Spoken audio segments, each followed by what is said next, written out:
Her senses gradually returned, though not as quickly as she had hoped. The ringing in her ears had an unusual quality, as if the air itself had become denser. Her suit seemed to have protected her from serious harm, but her limbs felt sore and protested with each movement. As the world came into focus, the sound slowly faded. Muttering under her breath, she attempted to stand, only to have her right foot paw cry out in pain. She stumbled and leaned against a nearby tree, slowly sinking down. She looked around, searching for anything other than the thick trunk trees that surrounded her. The wreckage of the ship was nowhere to be seen, replaced by unfamiliar vegetation with smooth bark and winding green vines. The suit beeped as a HUD appeared on screen. The atmosphere was breathable, with some higher-than-average concentrations of nothing that would harm her. She took off her helmet, relishing the feeling of air on her fur. Sure, the suit kept her alive, but was it worth it? Her ears twitched as the underbrush started to move on her right. She had just placed her handpaw on her belt knife when a voice came from the same direction. "Don't worry, it's just me." The human walked out of the trees, his suit as burnt and damaged as hers. He apparently survived the descent unharmed, much to her dismay. She didn't have much experience with humans. No one did. They all but vanished after the war with the Kotkich. They became famous for surviving for so long on a death world, fought their way through their first galactic war, and then vanished as quickly as they had become famous. Stories were told about them. They were savage, they were kind. They could read minds, they could run forever. They were extinct. They were everywhere. There was only one left, and their name was Jax. They were all manner of things. She was pragmatic. She understood the implications of accepting an injured being in a survival situation. Either the human was going to kill her with his other hand, or he was saving her tender, tender meat for later. She couldn't even begin to wonder what was more likely. Half the universe would say the former, the other half would say the later. Apparently, she had been contemplating longer than she thought. He exhaled and withdrew his hand. He crouched down in front of her, bringing his face level with hers. "Look, I know how to ensure that you won't walk with a limp for the rest of your life, however short that may be. I've had training for these situations. I can't promise that we'll make it off this world, but I can promise that we'll survive. Please let me help." He offered the hand again. She stared at it. "How are you doing back there?" She almost growled. "Your back was not designed for comfort." He laughed. "Sorry, the deluxe package was outside my price range. I could use the air conditioning right now, though." The sound of the human's steady walking was the only sound for a while. It was meant as a jest. She felt his chest move as the human breathed quickly, a quiet laugh. "I keep saying that we need to at least tell other races about our biology. Speaking of which, do you need to rest soon? You've been walking for almost 25 minutes, and you are starting to leak." The quiet laugh moved his chest again. "That's sweat. It cools my body as it evaporates. And thank you for the concern, but I'm good. I can go for a while yet." As much as she wanted to hear more about the mysterious humans, she couldn't focus on what he was saying. The sounds behind them were growing louder, as if the earth was shattering. Trees were being bent or crushed. The volume had been staying the same, meaning whatever was crashing through the forest was staying away. But the volume had started to increase steadily and dangerously. She gripped the human's shoulders, mindful of her claws. There is something coming this way, something large and powerful. The human slowed and turned to look where they had come. "Yeah, I thought I heard something. If you had to guess, how dangerous?" "It has been destroying trees." He looked up the nearest tree, which was easily 40 meters high and not even the highest. The human's head quickly turned to the noise. "Oh, now I hear it." He pulled a small but thick tablet off his belt. "Compendium, wake up."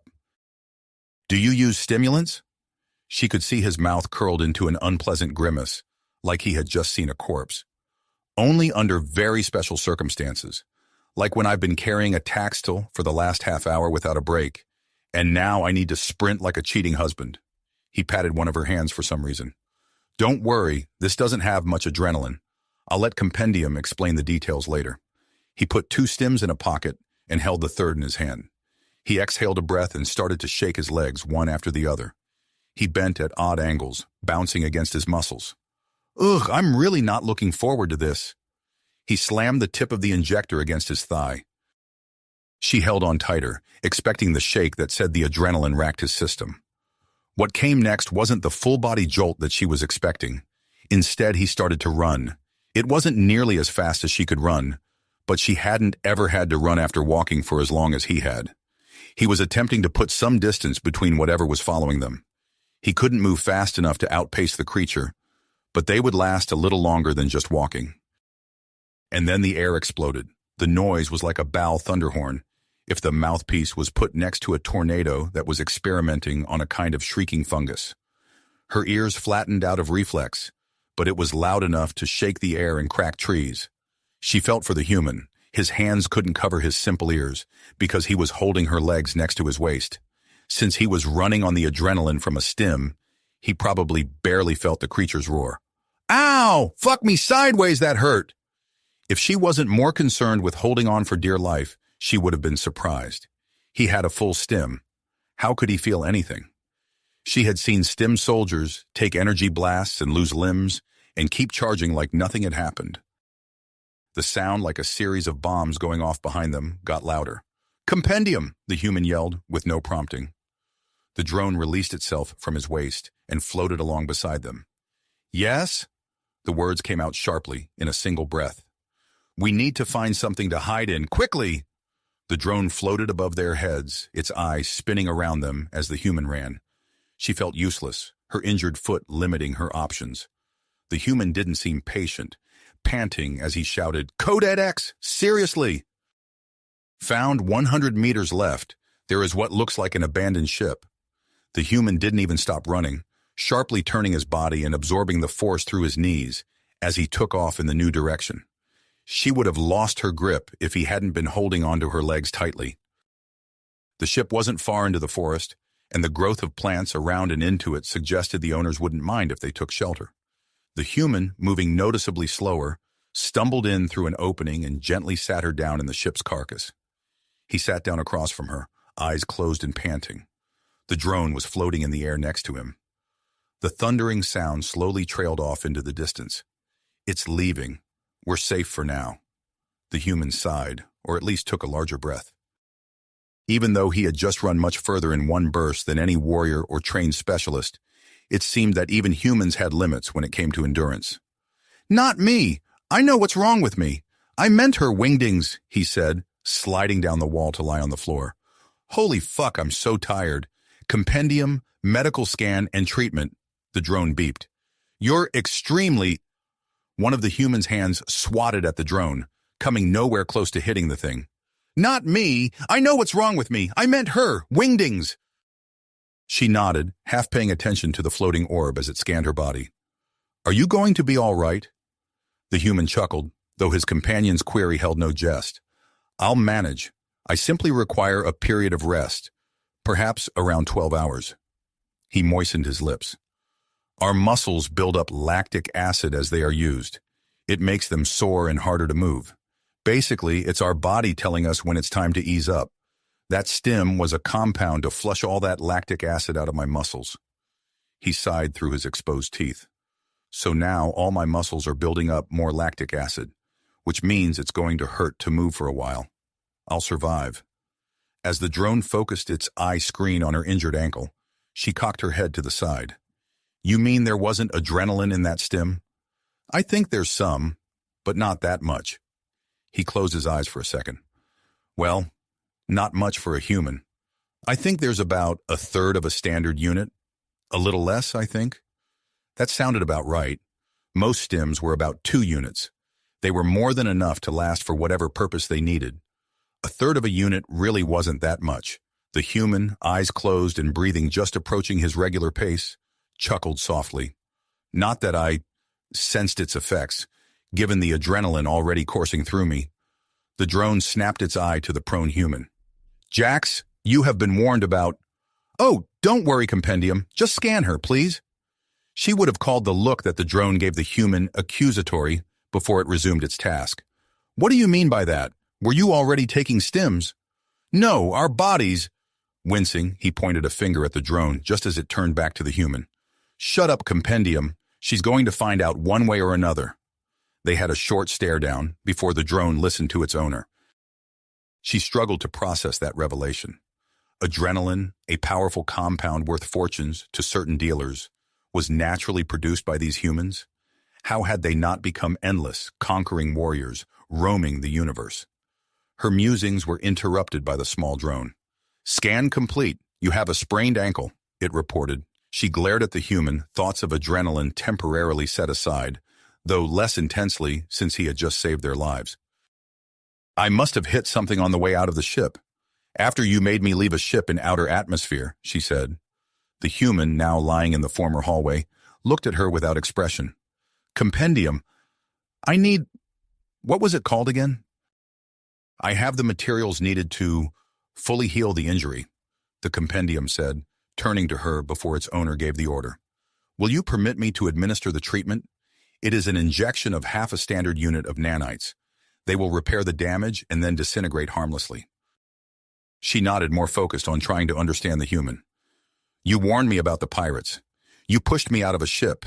You carried me when I was injured and risked your life to rescue me. And now you use valuable resources to heal me. Why?" The human shrugged, wincing slightly. After a moment, he quietly replied, "The answer is more complex than you might think." The silent, dead ship was only disrupted by the sound of the injector beginning her treatment. The compendium calmly instructed her not to move for about an hour. Silence reigned. The human, immobilized by his own body, stared at the ceiling, while the taxtile waited patiently for her ankle to heal. The compendium hovered, observing the two. "Human, may I inquire?" He blinked and slightly turned his head. "Of course. We may be stranded on this world for some time. I typically avoid addressing others solely by their species. You may call me Solaris. What is your name?" A single burst of laughter racked his body, quickly replaced by a pained groan. "Oh, laughing pains me. This is truly torment.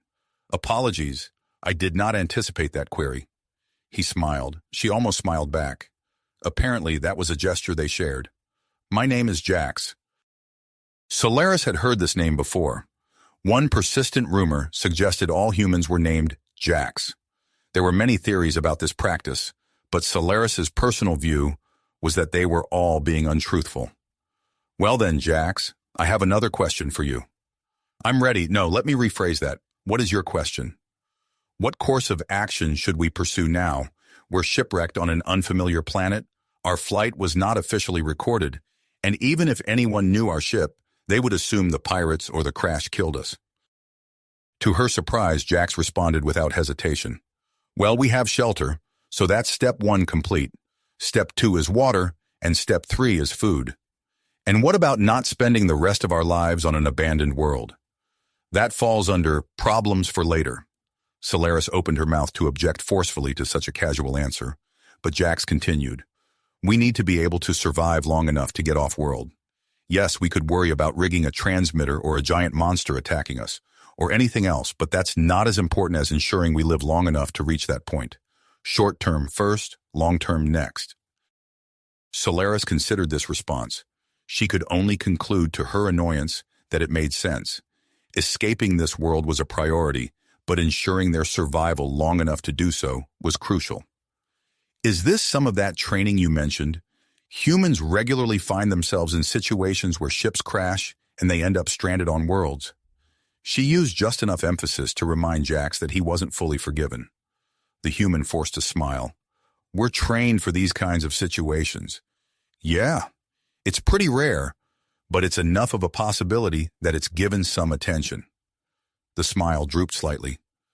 "And I'm still not entirely sure why the ship lost power. I didn't do anything. And Compendium didn't do anything, did you?" "No, I did not." The floating drone hovered next to Jax's head. "And I object to the accusation that I would kill the power in a ship that we were on. Honestly, once we got close to this planet, I'm a bit fuzzy on what happened." Jax's smile vanished at that. "That's not good. You seemed fine. I'll go over my logs once my patients have finished healing." The blue eye turned to Solaris. "You should be able to put some weight on that foot." She slowly started to stand, putting pressure on her formerly injured foot last. It was tender, but she could walk on it. A couple of tentative steps later, and she was confident enough to walk without limping. She looked at the drained human, the one who had saved her several times by now. Compendium, can you tell if food is safe to eat? Easily, Solaris nodded. Then I'm going to look for something that might be food. Maybe do some light hunting. The human smiled and slowly held up his thumb. Good luck. His arm fell the short distance to the floor of the ship. She returned the gesture as best she could, then strode out of the ruined ship. She walked for about 10 meters, then bent down to all fours. Any taxtil would be near silent on 2 feet, but there was something about all 4 limbs on the ground that made them virtually soundless. All the better for hunting for information. The more she could learn about humans, the better. Solaris prowled her way back to the ship, silently climbed up the roof, and listened to the voices from below. X, I believe you, but what? Do you think I can't read my own logs? They're corrupted, Jax, badly. Once we were in visual range of this planet, my logs make no sense, and that was around when the ship started losing power. A brief pause. Was that really compendium? Solaris had assumed it was a simple interface with some personality, but the voice she just heard was full of character. Could the humans have true AI? Jax's voice interrupted her thoughts. Well, we can ponder that later. More pressing is, can you see the beacon? Pause. It's faint. Very faint, but I can make it out. Enough to retrieve a certain bundle of supplies before a certain taxtil returns? Not quite. It will take me time to establish a strong connection, and the actual transmission will take a while too. Bring it here anyway. We need it more than we need discretion. Will do. Establishing connection to the beacon. A hesitation. Jax, that does raise a question. How much do we want to tell Solaris? I'm not sure. Jax's voice was suddenly louder. How much do you want to know, Solaris? Compendium floated into the ship, remarking, We were in the midst of something, my friend. Remind yourself of my continued presence. Solaris saw the smile on Jax's face as he continued in a playful tone. Compendium, you vanished on me. I was quite concerned, you know. He couldn't help but chuckle at his own jest, his weary body shaking slightly. She sat down, leaning against a wall. Aren't you still sore? Oh, yes. Jax's smirk remained unwavering. I'm in some good pain right now, but it's worth it. But I was serious before. We're trapped on this world for the foreseeable future, as depressing as that sounds. We might as well talk. And I know you don't know a lot about humans, but you do seem to be pretty curious about us. Solaris watched curiously as Compendium closed its eye and performed a slow backwards roll in the air. Its actions seemed to elicit a broader smile from Jax. With the opportunity to ask a human any question, the strange mannerisms could be ignored. So, you'll answer any of my questions? I'll try. There are some things I can't talk about, but most things will be fair game. She felt her mouth open to start asking questions, but finding the right question was proving to be difficult. There were so many things she wanted to know. She focused on the multitude of questions and saw the one that needed to be asked. What happened after the war? Well, numerous events transpired. We took passage on a pirate vessel and found ourselves stranded on a world. Solaris let Jax list random events that had happened since the human-Kotkic War, without paying much attention to what he was saying. She had heard the moment's hesitation before he had started speaking. His smirk was forced. He was like the prototypes to the energy-shunning fields the taxtil had been working on, poorly deflecting. Compendium saved Jax from needing to continue his charade. Connection to the beacon established. It's pretty weak, so I don't know how long it'll take for the supplies to arrive. I don't even have a good estimate. Solaris opted to pose a query that might elicit a response. I overheard something about that earlier. What beacon are you referring to? This is quite distant from the nearest human-controlled sector of space. Jax nearly sighed with relief at the new question. There's a sort of fixed relay on Terra. Compendium maintains a constant connection to it, or can locate it as long as we're within a few hundred light years or so. I have supplies that can be teleported as long as the connection is sufficient. Again, you have supplies set aside just in case you're stranded on an uninhabited planet? You must admit, that seems somewhat paranoid. Jax's head slowly rolled from right to left, contemplating. Then he nodded. It does sound that way, true. But I don't have a ship of my own. I don't have much in the way of supplies past what I can carry. I have a good amount of supplies put aside for various situations. He chuckled softly. Or if I've learned that I always need two more of something. Normally, Compendium can find the beacon and send what we need in just a couple seconds. Right now, Compendium is trying to pull across a very specific package that has water, food, fire starters, and other things that we'll need. Compendium wobbled in the air. Normally, it wouldn't take longer than a minute, but I can barely see the beacon. We might be lucky if it arrives today. Solaris was impressed. It made sense that Jax could travel with minimal supplies if he had a portable teleporter at his shoulder. Compendium, you can function as a teleporter? Jax answered for the machine. Compendium can't teleport us. It doesn't work like that. Compendium can bring things under very specific circumstances. We wouldn't have been here that long if Compendium could move us. Compendium bobbed in the air in affirmation. And with the quality of this connection, it would be too risky to attempt. The odds of surviving a teleportation at this connection, strength is low enough to be almost zero. Oh. Compendium paused, its eye fixed on a bare spot on the ground. Solaris saw nothing where the drone was looking. She was about to ask what was wrong when the air took on a bizarre texture. The background seemed to gain shadows where there were none. As the negative space became defined, she could make out silhouettes of objects. The silhouettes slowly gained colors, details, and definition. The entire process may have taken a minute. Once it had stabilized, Compendium began to scan everything. It was a box about a meter on each side, with unidentified cylinders protruding from the top. Solaris rubbed her eyes, unsure if what she had witnessed was real. She had seen teleportation before, but this was the opposite in almost every way. There was no flash of light, no massive energy source. How could this be a teleport? Jax's most irritating smirk appeared on his face. Well, when something is in one place and you want it in another... Jax. The smirk vanished quickly. Solaris's voice held the authority of one who would not tolerate disobedience. She took a deep breath, calming her tone. I know you think you're being funny, but what I just saw would change the universe. I'm still trying to understand it. Before she could continue, the prone Jax moved, propping himself against a nearby wall with quiet, pained sounds. Solaris was satisfied to see the smile gone from his face, his eyes closed, perhaps waiting for the pain to subside or considering his response. Jax began with an apology. Solaris blinked at the bluntness of his words. Jax continued, You're right, you know. I'm accustomed to all this. The compendium, subspace transmissions, and the secrets of humanity that we must conceal. I'm used to deflecting and joking, not being forthright. But here, on this empty world, I'll have to get comfortable with more openness. Compendium drifted to a section of the ship where tension was gradually dissipating. It remarked, The connection was weak but stable, minor losses covered by redundancies. Good, Jax smiled at Solaris. It's a human tradition to learn about new things over food. There's some dried meats in the... Jax suddenly fell silent, his eyes widening. Solaris and Compendium looked at him, a light panic covering his features. After a moment, Compendium made an understanding beep. Oh, you forgot the official name, didn't you?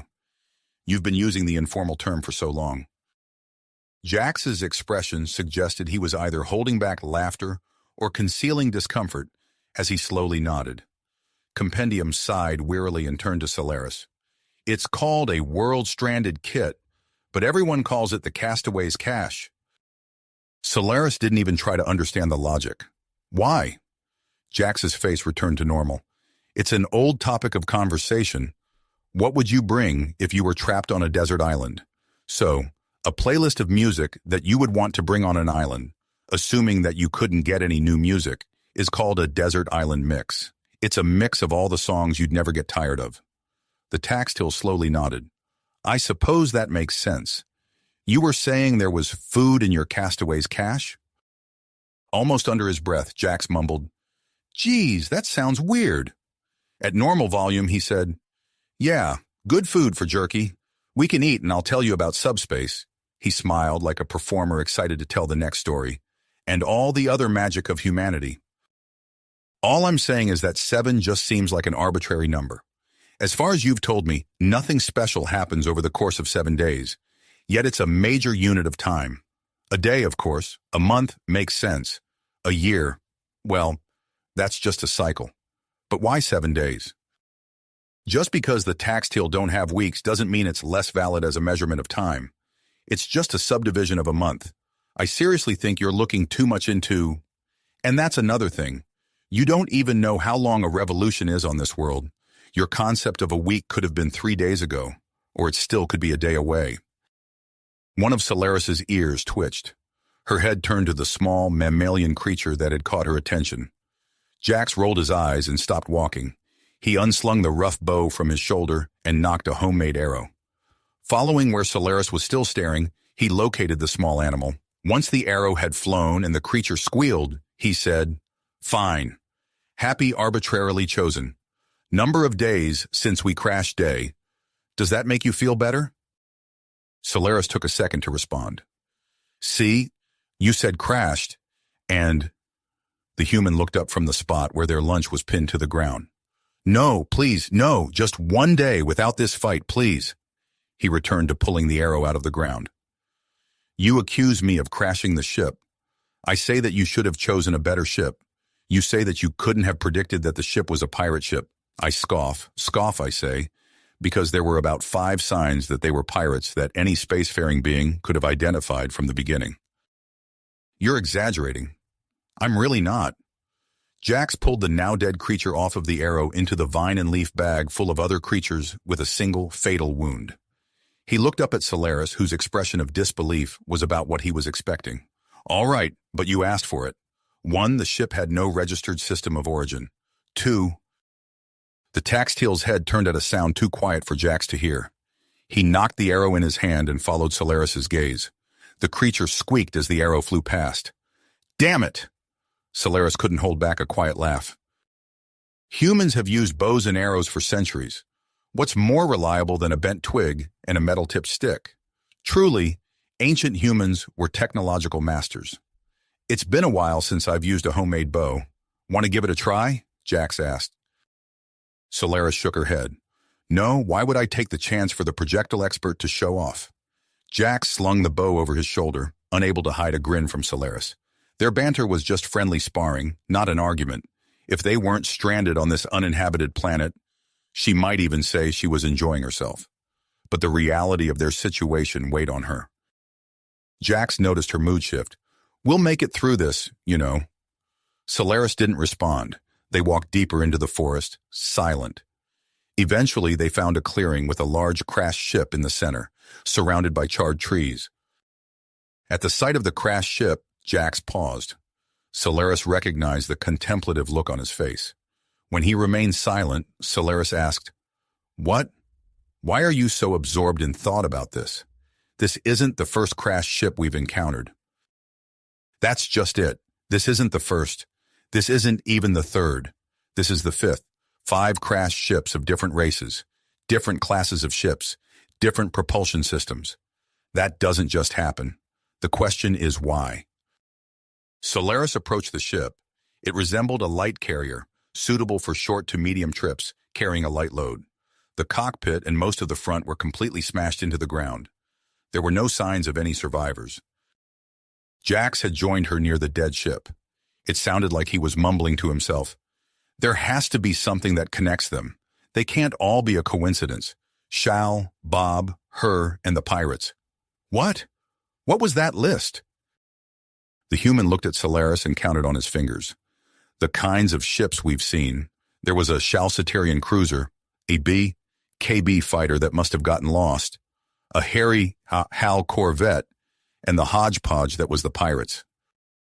"I think you mean Shalcitarian, KB, and Harry. Hal." Jax rolled his eyes with a smirk. "Yes, I would mean that if I could pronounce them.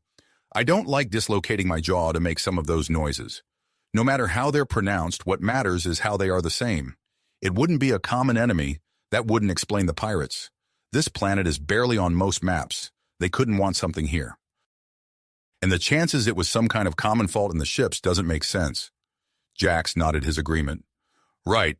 Shalcitarian use a condensed solid-state fuel, KB use a kind of particle engine and... He paused, his eyes widening to match his abrupt, enthusiastic grin. That's it. It's insane, but that's it. What is? Solaris asked, mustering as much patience as she could. I can't read your mind. You'll need to use your words. What's insane? The human paced in tight circles, his grin still manic. Our compendium. Codex. The now familiar drone floated off Jax's belt, intrigued by its owner's behavior. What's got you so overclocked? Can an EMP corrupt your logs? No, I have dampeners. The worst that could happen is my battery getting drained. Compendium turned to Solaris. What is he talking about? She shrugged.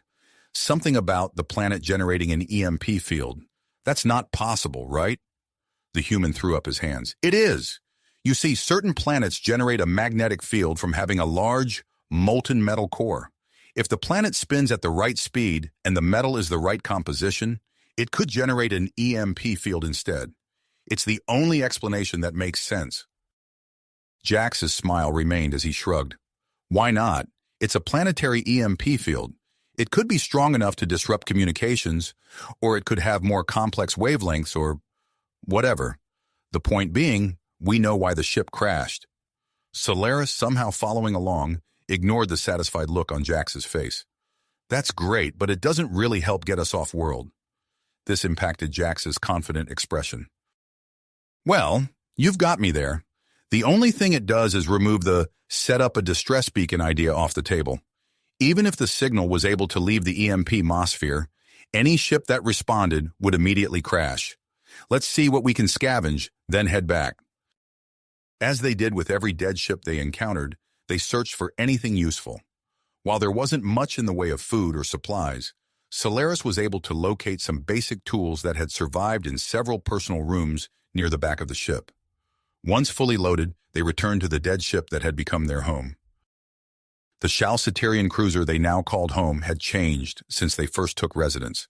Panels had been added from other downed ships, moved around, and bent to protect them from the elements. Rooms had been opened, looted, and 2 had been claimed. The area where they had recovered from the landing and subsequent marathon had become their main living space, reasonably comfortable given the circumstances. Jax set to work rekindling the fire while Solaris cleaned the small creatures he had dubbed squirrels, a combination of an arachnid with a stinger and a furry-tailed mammal.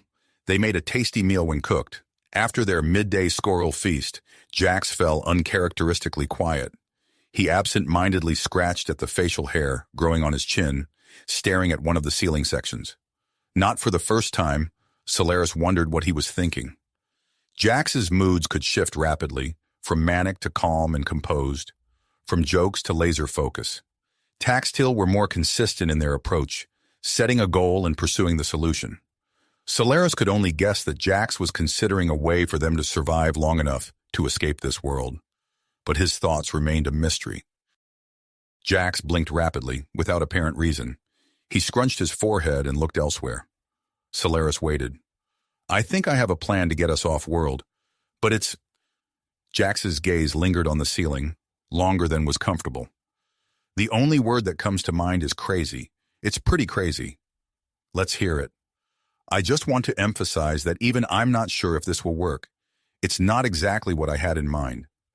Solaris pressed a hand paw to Jax's mouth. Jax, say your plan, then I'll agree it's crazy. Under her hand paw, Jax smiled. Though he smiled often, a truly genuine smile was a rarity from the human. He gently removed her hand paw and took a breath. There are at least 5 ships in various states of destruction. We'll probably find more if we look. Some of them will have parts that aren't broken, or that we can fix, or that Compendium knows how to fix. He looked her in the eyes. For a moment she couldn't explain. She could see the determination in his gaze. I think we can build a ship to make it off-world. Solaris blinked. She didn't even try thinking about it. You're saying we take the parts of however many dead ships, slamming them together and hoping for the best? Well, when you say it like that, and you think that we could do this, do you even know how to build a starship? Jax chuckled deep in his throat. No, but Compendium might have some knowledge. There's an old human expression. It's just crazy enough to work."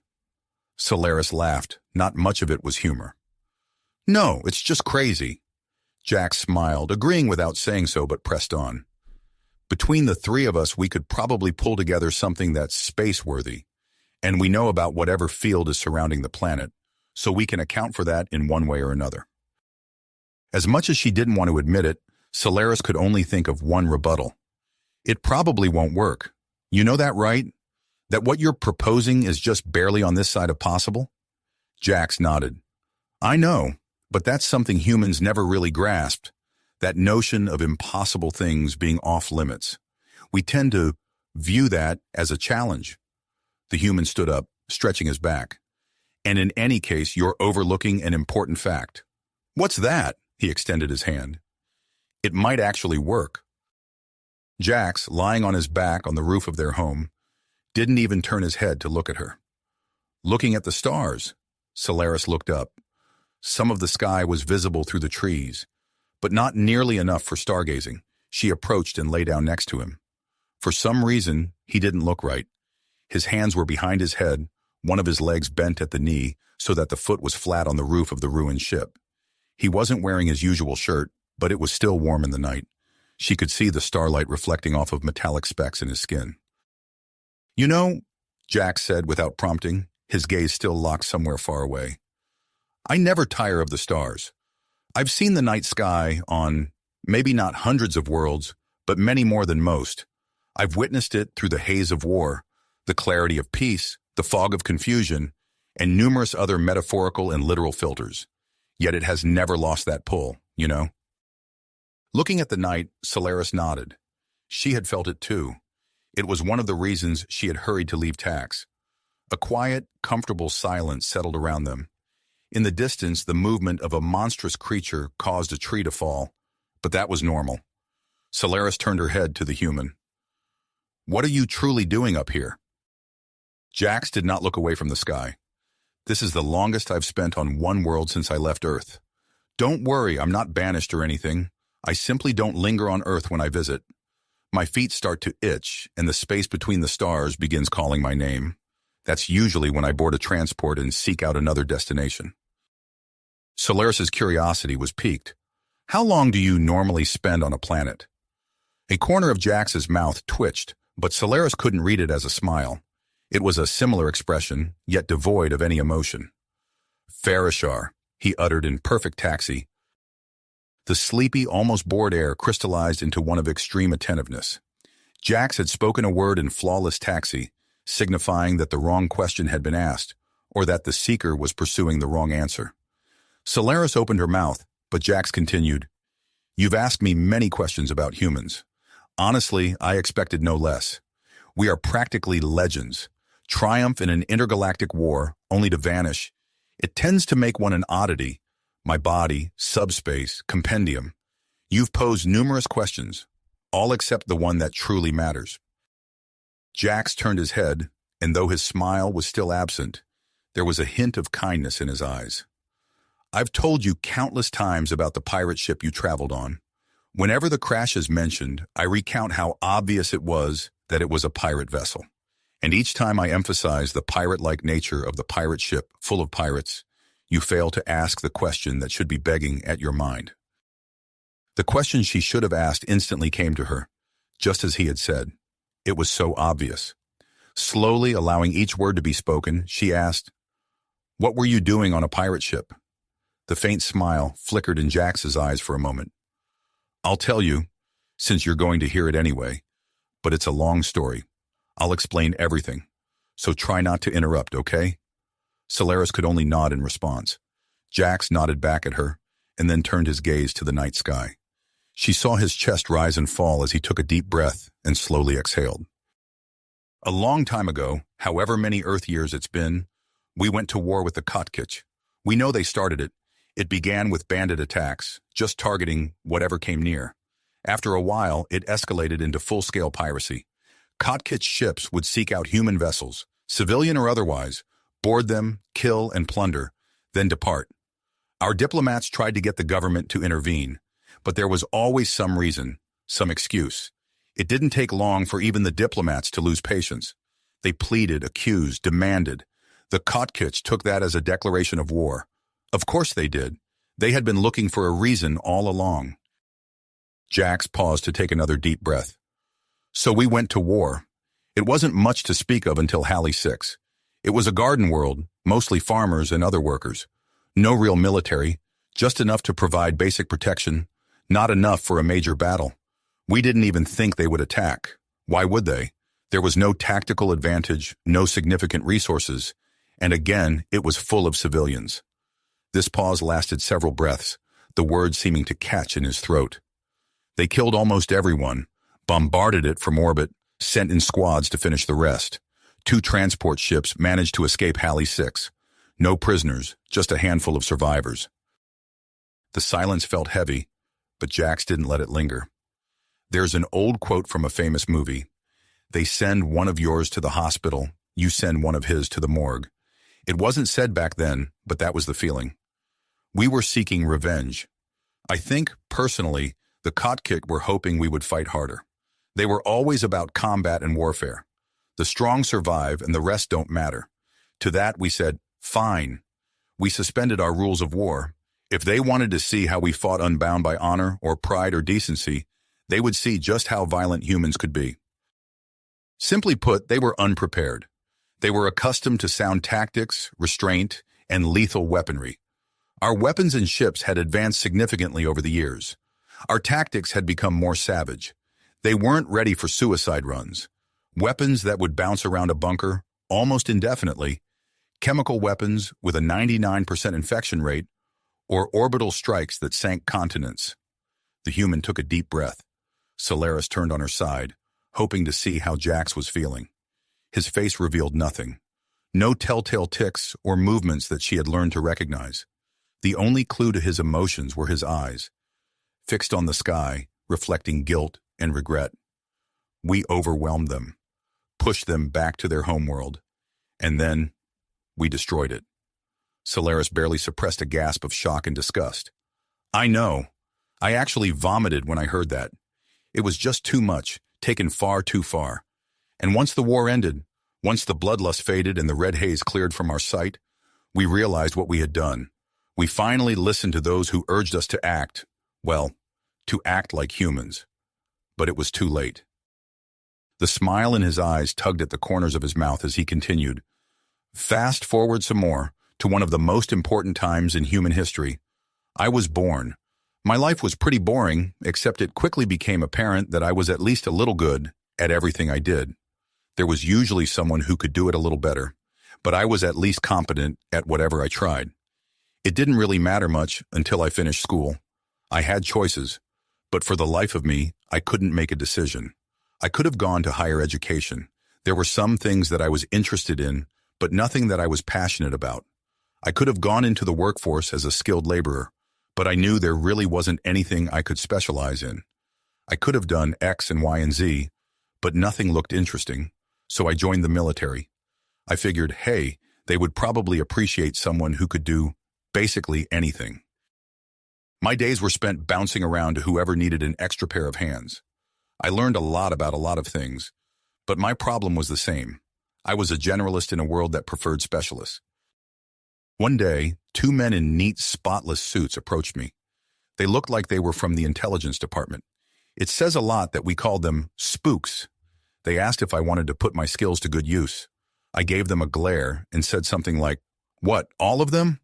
And they said the strangest thing. They said, "Yes, all of them." Now there really wasn't a better way to spark my curiosity. I said sure and sealed my fate. They introduced me to a program they were starting.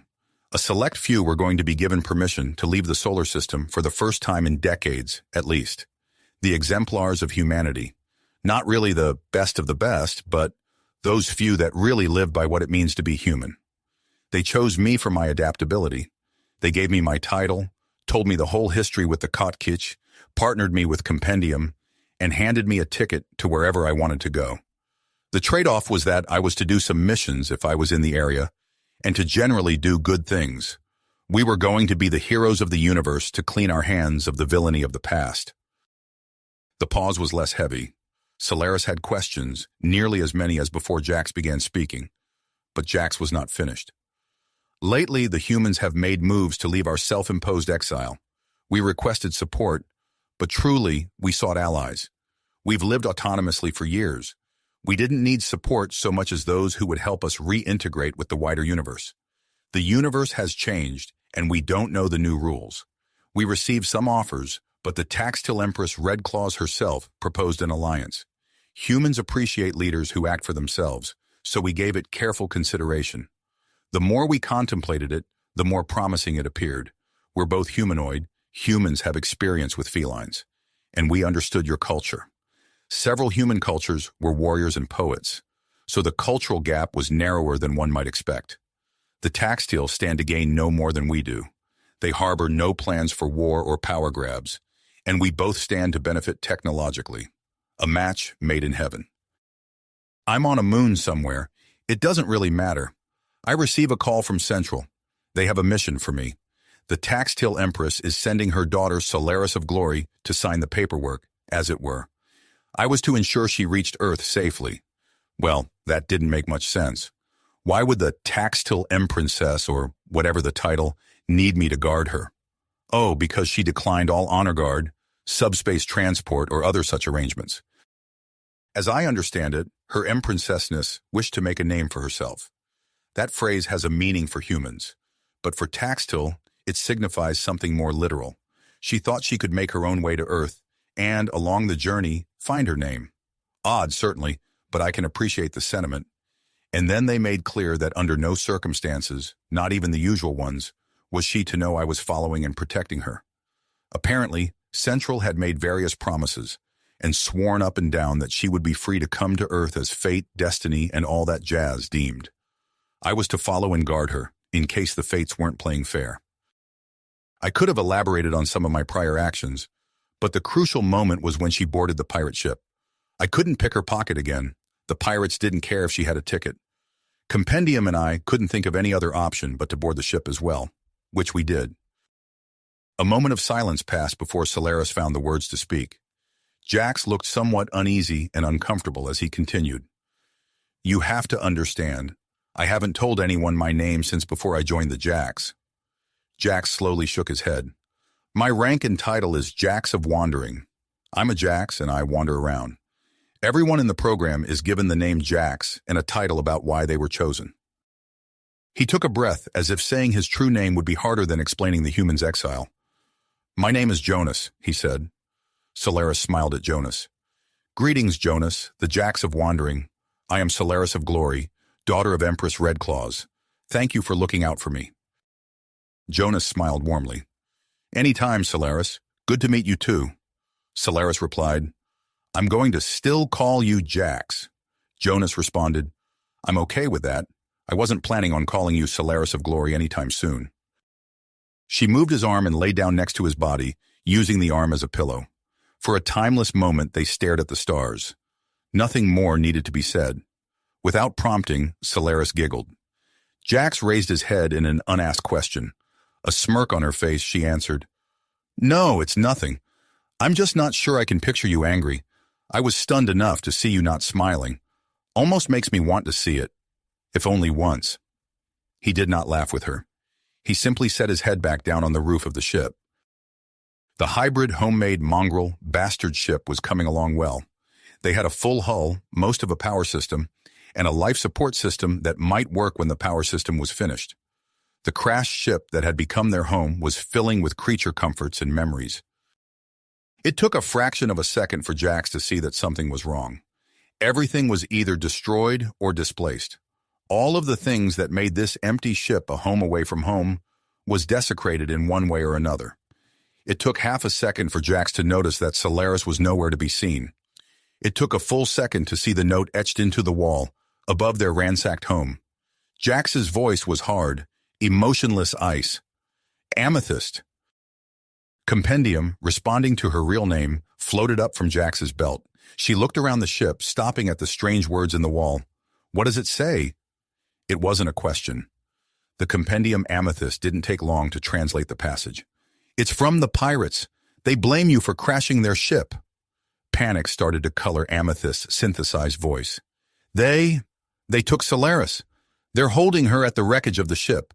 They say—" She stopped, trying to gather strength for the next sentence. If she had a mouth, it would have been dry. "They say if you don't show up before sunset, we will hear her dying screams." Jax was dangerously close to hyperventilating. Solaris and he had scoured that wreckage. There were no signs that any of those pirates had survived. Apparently, they were smarter than he had given them credit for. But they were still desperate enough to contemplate revenge. Jax's voice was quick and cold. "Amethyst, bring me my weapons. Double red."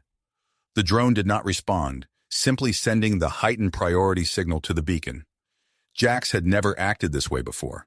His fists were clenched almost to the point of drawing blood. His heart rate was soaring, and he was on the verge of passing out from heavy breathing. She knew that saying anything would not help. Solaris arrived handcuffed to a pole. As her vision cleared, she quickly surveyed her surroundings. It took a moment to recall, but she recognized the pirate ship she had originally crashed in. Around the large loading bay, below the raised walkway she was bound to, the pirates inspected makeshift bladed weapons. She tested her restraints and heard the clanking of metal. "Ah, our guest is awake," came a voice like dry grains blown by the wind, making her turn her head. The Shakhtar warden wandered into view, her light green, scaly skin showing signs of injury that were slowly healing. She resisted the urge to hiss at her captor. They had knocked her out with a poisoned dart, knowing they could not defeat her in a fair fight. With metal bindings, there was little she could do until Jax arrived. The warden's long, thin tongue flicked the air. "My dear, as much as I would love to torment you until the human arrives, I have more pressing matters to attend to. Stay put, don't be a problem, and if you behave, we'll burn you with your precious human." She then left Solaris's limited view. The guest of honor. I'd started to hope he would not come. She spoke through clenched teeth, the closest she could manage to a smile. "Well then, we'd best not keep him waiting." The warden pressed a button on the wall, and the bay doors opened a fraction. Jax entered the bay. He did not appear hurried, angered, or concerned by the immediate encirclement. His demeanor was calm, but Solaris had come to know Jax over the months they had been trapped on this planet together. She could see he walked slowly because he wanted to run. She could almost hear his control groaning under the strain of not lashing out. He did not move with purpose, he moved with control. He moved with the stillness of one in absolute control of their body, since anything else would be blind rage. The warden walked to the railing of the walkway. "So good of you to come, human. We have the princess, as you can see. You need to pay reparations for the destruction of my ship. You may only see it as a ship, but it is my home and source of income. It was your presence that caused it to crash here, so you must pay for it. I see two ways you can erase your debt. Give us your weapons and floating computer, or let us take the princess. Either way will allow us to get off-world. You have 10 seconds to choose." Jax raised his head to look at the pirate warden. He said nothing. To Solaris's eyes, he didn't need to say anything. The burning in his eyes and the absolute control of his body said everything. If Jax were Taxtil, he would announce his name and clan and declare combat. Since Jax was noticeably not Taxil, Solaris truly had no idea of what he was about to do. He had said himself he could do anything, right? Slowly, methodically, he drew a hand axe from its place on his hip. The edge was sharp, much sharper than the axe back at the ship. With his other hand, he drew a gun from its holster. It was about as long as his forearm, with a wide muzzle. There didn't seem to be a power source, implying it was an antiquated projectile weapon. He held the two weapons loosely at his sides, just holding them with his fingers. They looked like they were about to fall out of his hands. The ship was silent. No one dared to breathe. The air was thick with pure tension. Jax broke the stillness with two words. "Kill me!" It wasn't loud, but it didn't need to be. The warden's hissing laughter followed. "As you wish." One of the pirates, the bravest of them, charged, screaming and holding a makeshift sword above his head. Jax raised the shotgun and fired without moving his head. The sound, a quick swart, was quickly drowned out by the pirate's lifeless body collapsing to the floor. He lowered the shotgun. The rest of the pirates took an instinctive step back. Jax took a step forward. His breath came out in a low guttural sound. The fire grew in his eyes. His anger began to crack the impassive expression on his face. "I said kill me." Two more pirates attacked. One swung a club at his head, The other swiped at Jax's knees. The human blocked the sword with his axe, ducked under the club, and fired into the club wielder's chest in a second.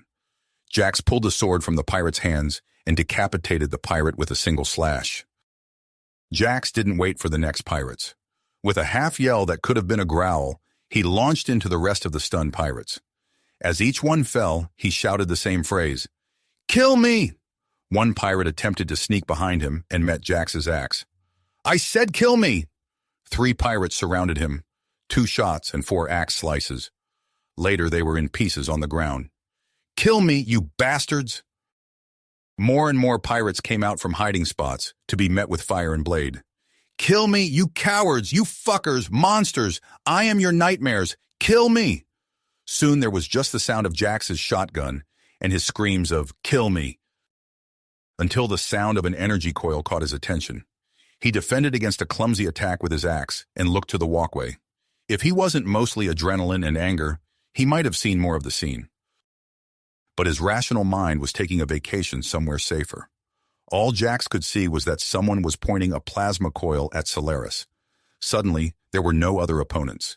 There was only the one enemy who didn't know they were about to die. Muscle memory made him take a half-step forward. He lifted his axe and threw it, like he had hundreds of times. His eyes focused solely on the axe in the air. He only noticed the sword when it was inches above his still outstretched arm. Taxtil knew how to fight. Most Taxtil spent upwards of 5 cycles just to learn 1 or 2 styles of combat. Her mother, Empress Redclaws, didn't get her name from painting her claws. Solaris had sparred with grandmasters, champions of tournaments, and more. She knew her abilities. She knew that there wasn't much she could do while chained to a pole. There was even less she could do against a crazed Shakhtar who was pointing an unstable plasma coil at her. The warden was saying something, ranting about she was about to kill her, no doubt, but Solaris couldn't hear her over the soft sound of the heavy weapon. Plasma coils were used to destroy walkers and medium tanks. It could easily vaporize a single, unarmored Taxtil chained to a post. The threatening hum of the plasma coil grew at the same time as Solaris's idea. A quick glance upwards and behind her. The pole she was attached to wasn't that high. She could jump higher. If she timed it right, she might survive. The coil grew louder, the clear containment areas starting to leak sparks of energy from the obvious cracks. The glowing energy moved to the front of the weapon. Solaris leapt, easily clearing the top of the pole. The coil fired a half-concentrated ball of plasma, melting through the walkway and most of the wall behind it. An axe slammed into the side of the warden's head, almost bifurcating it. The scream that followed wasn't one of rage or anger. It was pure, extreme pain. As she fell through the new hole in the walkway, she heard the set short of Jax's gun firing wildly. When she arrived, Solaris observed Jax's divided form. Part of one of his arms lay several feet from his body. Her claws emerged reflexively. The roar escaped her intentionally. At least Jax had the right idea. It was time to embrace the feral. Will he be all right? He'll survive. I've injected nanites to halt the bleeding and help prevent infection, but it'll be some time before he's fully recovered. Solaris gripped the barely conscious human more firmly. He mumbled under his breath, barely able to stand. Solaris was grateful for this. Even missing most of an arm, he was still heavy. Compendium floated ahead, guiding the way. Are you certain? Compendium quickly turned, its eye glowing red. No. The eye blinked as Solaris paused. It returned to blue. Apologies. I simply dislike seeing Jonas so injured. He should be fine once I retrieve some supplies. They walked in silence until reaching the ship. Jax's arm was tended to as best Solaris could manage. He had yet to fully regain consciousness. Weary of worrying over his unconscious form, Solaris went to the roof, watching Compendium hover about. She recalled her and Jax's earlier conversation up here. It felt so long ago. Farisher. The word surfaced in her mind. Something was missing. Hey, Compendium. What are those small metal things on Jax's arms? Compendium continued floating. Subspace tags. They're on all the packages I brought as well. They allow for subspace transport. The wind blew, carrying a chill. So Jax could have left at any time? That gave Compendium pause. It turned, its eye red once more. He could have, but he wouldn't. Jonas is not that kind of person. I'll prove it. The eyes shifted to a sound wavelength. Beginning playback. Jax's voice broke the silence. Amethyst, I have a direct order. Compendium's response. Yes? If I die, she gets my ticket home. Understood? There was a pause. Jonas. Amethyst. As long as she isn't the one to kill me, she gets my ticket. No arguments. Now, what the hell caused the ship to crash? Compendium's blue eye came back into view. A ticket home is what those tags are called. They are a one-person, one-way trip to Earth. At this point, Solaris wasn't surprised. They could run forever, survive limbs being cut off, and fight like a grandmaster. Why wouldn't they be okay with being sent through whatever subspace is? Her practical mind could tell that giving her the ticket home after he died would be smart. Her emotional side, on the other hand, was taking a bit longer to process that fact. Like everything that involved humans, the answer to her question only brought more questions. Why did he call you Amethyst? Because that was my name when I was a human. After some time had passed, Jax woke up. He was moving slowly, but moving. Sorry, I won't be able to help much with the ship. Solaris shook her head. Don't worry. I think I have a plan crazy enough to impress a human. Jax attempted to cross his arms. Once he recovered, he decided on leaning against the ship. Let's hear this plan. You have reached the end of the story. If you enjoyed this story and want to support us, please leave a like and subscribe to our channel, and for every comment that says 88, I will heart every single one of them. Thank you for your time.